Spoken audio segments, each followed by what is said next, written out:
Here are the muscles of the head and the neck. This is the masseter. So we have the sternomastoid and the cleidomastoid, which means that in humans it's the sternocleidomastoid. Sternohyoid. The muscle running at the V along the neck is called the digastric. The thin muscle right here is the mylohyoid.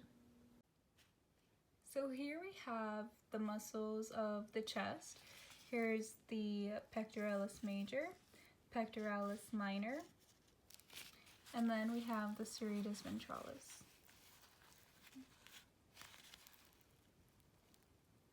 Here are the muscles of the abdomen.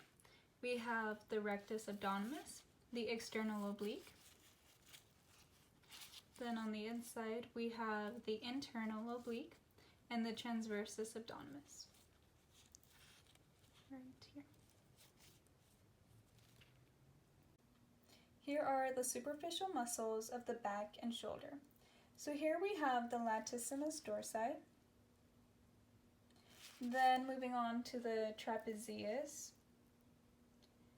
Now we have the clapotrapezius here, the acromiotrapezius here, and then the spinotrapezius here.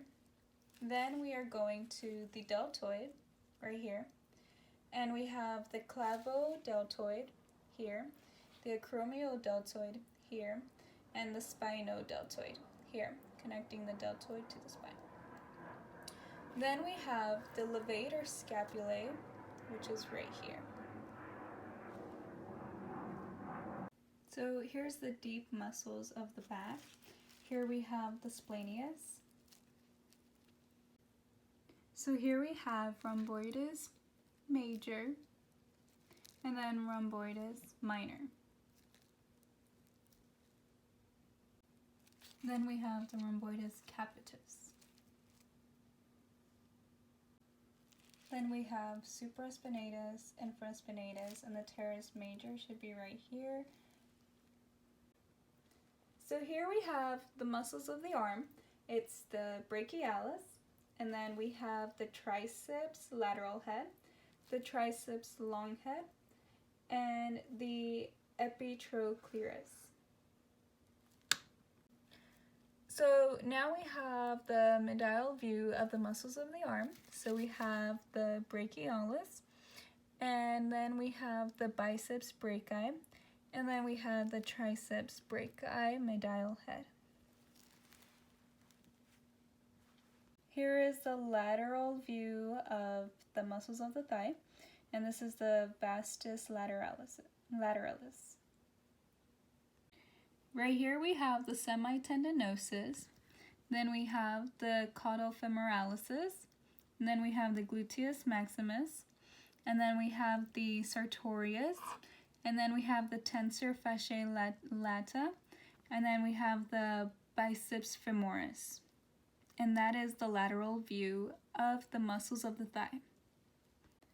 So here we have the sartorius, and then we go deep into the gracilis, and then we have the adductor longus, the adductor femoris, and then we have the semimembranosus, and then we have the semitendinosus, and then we have the vastus medialis and the rectus femoris. Okay, so here are the muscles of the leg. Here is the gastrocnemius, then we have the flexor digitorum longus, and then we have the tibialis anterior. Here is the medial view of the muscles of the leg. Here is the gastrocnemius, and then we have the flexor digitorum longus, and then we have the tibialis anterior. So here we have the extensor digitorum longus, and then we have the peroneus longus.